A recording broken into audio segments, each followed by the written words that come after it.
والصلاة والسلام على سيد الأنبياء وعلى آله وأصحابه الأتقياء. أما بعد فأعوذ بالله من الشيطان الرجيم. بسم الله الرحمن الرحيم. ألف لام ميم. ذلك الكتاب لا ريب فيه هدى للمتقين. وقال النبي صلى الله عليه وسلم: خيركم من تعلم القرآن وعلمه، أو كما قال عليه الصلاة والسلام. صدق الله العظيم وصدق رسوله النبي الكريم، ونحن على ذلك لمن الشاهدين والشاكرين، والحمد لله رب العالمين. بلغ العلا بكماله، كشف الدجى بجماله، حسنت جميع خصاله، صلوا عليه وآله.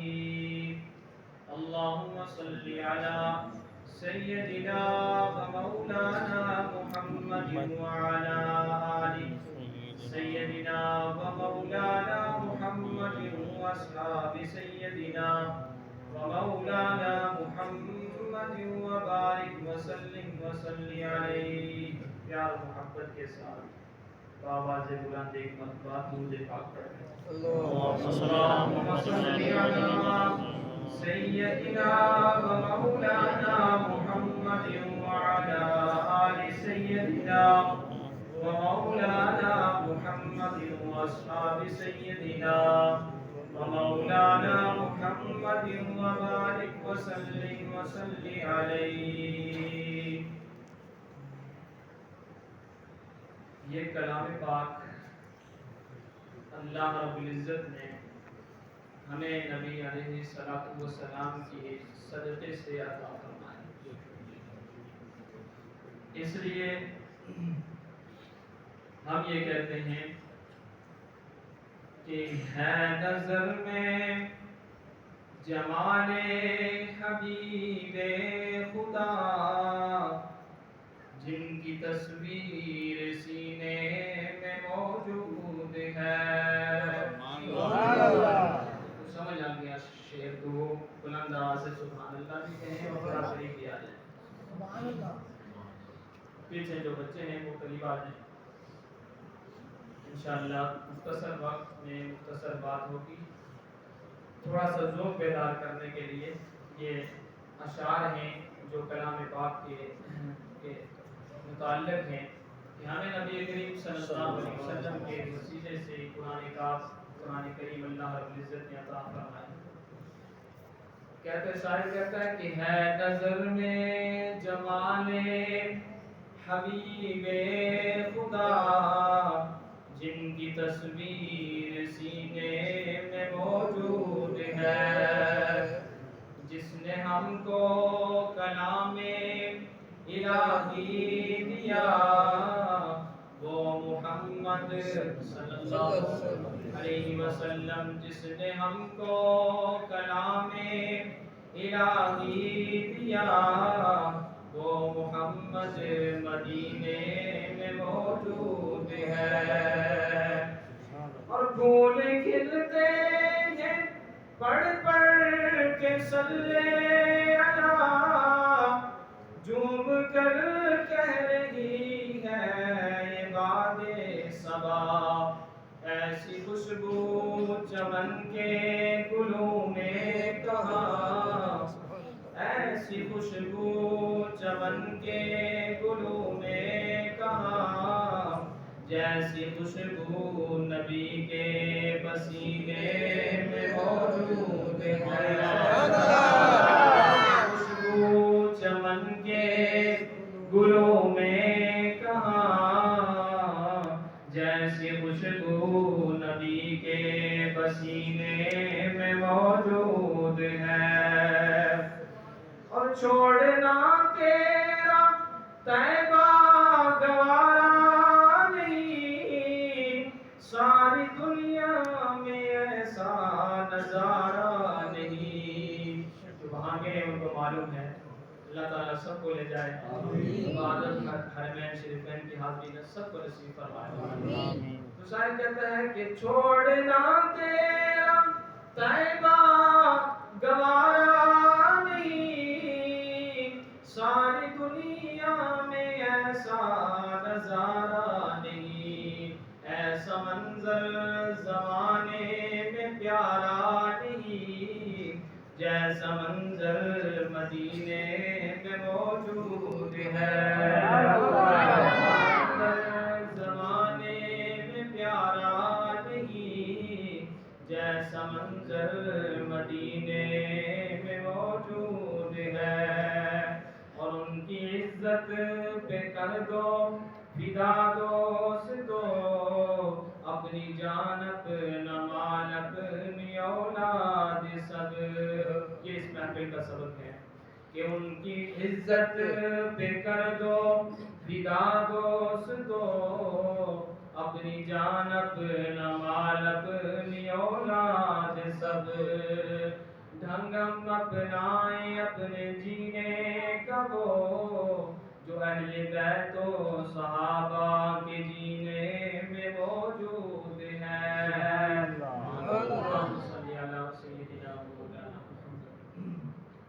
سامعین ذی وقار، مبارکباد کے مستحق ہیں قاری محمد بشارت صاحب، جنہوں نے اللہ رب العزت کی لاریب کتاب کو الحمد سے لے کر والناس تک آپ کی سماعتوں کی نظر کیا۔ قاری شعیب صاحب، مولانا شعیب صاحب، آپ نے بھی تو سنا ہے، سبھی مبارکباد کے مستحق ہیں، جنہوں نے سنا وہ بھی مبارکباد کے مستحق ہیں، اس لیے کہ اللہ رب العزت نے جب اس کلام پاک کو اس کائنات کی تخلیق سے پہلے پڑھا، اور کتنا پہلے، روایت میں آتا ہے 1000 سال پہلے، کائنات کی تخلیق سے 1000 پہلے اللہ رب العزت نے فرشتوں کے سامنے اس کلام کو پڑھا۔ ان اللہ تبارک و تعالی قرأ طٰہٰ و یاسین قبل ان یخلق السماوات والارض۔ زمین و آسمان کی تخلیق سے پہلے سورہ یاسین اور طٰہٰ کو پڑھا، تو فرشتوں نے جب اس کلام کو سنا تو فرمایا طوبیٰ لأمۃ ینزل ھذا علیہا، اس امت کے لیے خوشخبری ہے، مبارکباد ہے جس امت پر یہ قرآن کریم نازل ہو۔ سبحان اللہ، اس امت کو اس وقت مبارکباد فرشتوں نے عطا، اور فرمایا طوبیٰ لأجواف یحمل ھذا، ان سینوں کے لیے اور ان پیٹوں کے لیے طوبیٰ خوشخبری ہے جو اس کو محفوظ فرمائیں، اس کو اپنے سینے میں جو سینے محفوظ کریں گے ان کے لیے خوشخبری، اور فرمایا کہ ان زبانوں کے لیے خوشخبری ہے جو اس کلام کو پڑھیں۔ تو فرشتوں نے گویا کہ مبارکباد دی ہے ان زبانوں کو، ان سینوں کو اور اس امت کو جس پر یہ کلام پاک نازل ہو رہا۔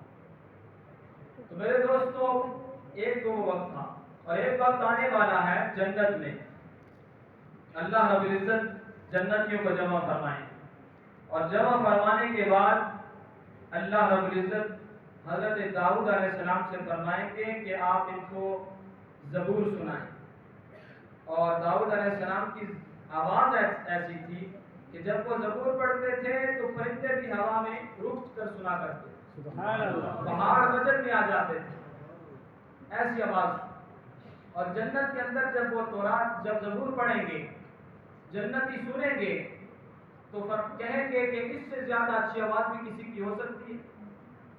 تو اللہ تعالیٰ فرمائیں گے کہ میں اب اپنے حبیب کو بلاتا ہوں اور ان کو ارشاد فرماتا ہوں کہ آپ یاسین پڑھیں۔ چنانچہ یاسین پیغمبر سورہ یاسین کی تلاوت فرمائیں گے جنت کے اندر، سب جنتی سنیں گے، وجد میں آئیں گے اور کہیں گے کہ سبحان اللہ، اس سے بھی زیادہ خوبصورت آواز کسی کی ہو سکتی ہے؟ تو اللہ تعالیٰ فرمائیں گے ٹھہریں، جلدی نہ کریں، ابھی تو رحمان تمہیں سورہ رحمان سنائے۔ سبحان اللہ۔ اللہ رب العزت خود سورہ رحمان کی تلاوت فرمائے۔ پھر اللہ کا کلام، یہ کلام اللہ ہے جو اللہ رب العزت نے جس کا تکلم فرمایا ہے، ان کی آواز ہوگی، جنت ہوگی اور جنت کی محفل ہوگی اور اس میں قرآن کریم کی تلاوت ہوگی اور اللہ تعالیٰ قرآن کریم کی تلاوت فرمائیں گے۔ الرحمن علم القرآن خلق الانسان علمہ البیان الی آخر، پوری سورت کی تلاوت ہوگی تو کیا عالم ہوگا۔ آج جو اس قرآن کے ساتھ وابستہ ہیں، اس قرآن کو پڑھنے والے ہیں، اس کو سننے والے ہیں، کل جنت میں بھی اس محفل میں موجود ہوں گے اور وہ اس کو سنیں گے اللہ رب العزت۔ تو میرے دوستو، یہ اللہ کا کلام ہے، یہ کلام اللہ ہے۔ باقی کتابیں جو آسمانی کتابیں ہیں وہ کتب اللہ ہیں، اللہ کی کتابیں ہیں، لیکن یہ کلام اللہ بھی ہے، کتاب اللہ بھی۔ سبحان اللہ۔ اور اس کی فضیلت کیا ہے؟ اللہ تعالیٰ خود جو ہے اس کی فضیلت بیان کرتے ہیں۔ جناب نبی کریم صلی اللہ علیہ وسلم نے فرمایا کہ فضل کتاب اللہ علی سائر الکتب کفضل اللہ علی سائر الخلق، کہ اللہ کے کلام کی فضیلت، کتاب کی فضیلت تمام کتابوں پر ایسی ہے جیسے اللہ کی فضیلت تمام مخلوق۔ سبحان اللہ۔ اللہ کی فضیلت مخلوق پر ہے، اتنی ہی اس کے کلام کی فضیلت تمام کتابوں پر۔ میرے دوستو، کتنی بڑی فضیلت ہے قرآن کریم، اور یہ وہ کلام ہے، یہ وہ کتاب ہے کہ جو اس کو یاد کرتا ہے وہ حافظ قرآن بن جاتا ہے، جو اس کو قرات سے پڑھتا ہے وہ قاری قرآن بن جاتا ہے۔ اس کو دیکھنا بھی ثواب ہے، اس کو بادر ہو کر بابوز ہو کر چھونا بھی ثواب ہے، اس کو چومنا بھی ثواب ہے، اور یہ وہ کتاب ہے تو جس پر عمل کرتا ہے وہ اللہ کا ولی بن جاتا ہے۔ سبحان اللہ۔ فرمایا اہل القرآن ہم اہل اللہ۔ اگر تم دنیا کے اندر اہل اللہ کو دیکھنا چاہتے ہو، اللہ کے اہل اور خاص لوگوں کو دیکھنا چاہتے ہو، تو اہل القرآن کو دیکھ لو، قرآن والوں کو دیکھ لو، یہ اللہ کے اہل اور اللہ کے خاص لوگ۔ اہل القرآن ہم اہل اللہ و خاصۃ، یہ وہ کتاب ہے کہ جناب نبی کریم صلی اللہ علیہ وسلم نے دو چیزیں اپنے پاس چھوڑی اور ارشاد فرمایا کہ میں تمہارے اندر دو چیزیں چھوڑ کے جا رہا ہوں، ایک اللہ کی کتاب ہے، ایک میری سنت ہے، جب تک اس کو مضبوطی سے تھامے رکھو گے کبھی گمراہ نہیں ہوگے۔ تو آج ہم اس قرآن کے ساتھ وابستہ ہو جائیں تو انشاءاللہ ہماری دنیا بھی بن جائے گی، آخرت بھی بن جائے گی۔ اب قرآن کریم ایسی کتاب ہے کہ جو اللہ نے بندوں سے ایک دعا کروائی اور وہ دعا بھی اللہ نے کروائی اور پھر اس کو قبول بھی فرمایا اور قبولیت کے نتیجے میں قرآن کریم ملا۔ سبحان اللہ۔ آپ ذرا غور کیجئے کہ ہم ہر نماز کی ہر رکعت میں سورہ فاتحہ پڑھتے ہیں اور سورہ فاتحہ کے اندر ایک دعا کرتے ہیں، اور وہ دعا کیا ہے؟ اہدنا الصراط المستقیم، اے اللہ ہمیں صراط مستقیم عطا فرما دے، سیدھے راستے کی ہدایت نصیب فرما دے۔ یہ اللہ نے ہمیں سکھلائی ہے، یہ کلام اللہ ہے اور قرآن کی آیت ہے، تو خود اللہ رب العزت نے یہ ارشاد فرمائی ہے اور ہمیں سکھلائی ہے، ہم سے کہلوائی ہے، منگوائی ہے کہ یہ دعا مانگو، اور ہر نماز میں ہم مانگتے ہیں۔ اب اس دعا کو قبول فرمایا اور اگلی صورت میں فرمایا الف لام میم ذالک الکتاب لا ریب فیہ، یہ وہ کتاب ہے جس میں کوئی شک نہیں ہے، ھدی للمتقین، یہ متقین کے لیے ہدایت ہے۔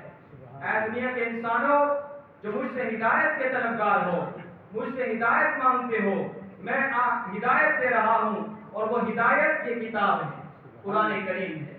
وہ دعا کو قبول بھی فرما لیا اور قبول فرما کر قرآن کریم کو نازل فرما۔ اب پورا قرآن کریم یہ ہدایت ہے، اور ہدایت کن کے لیے ہے؟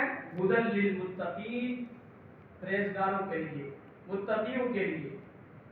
میرے دوستو،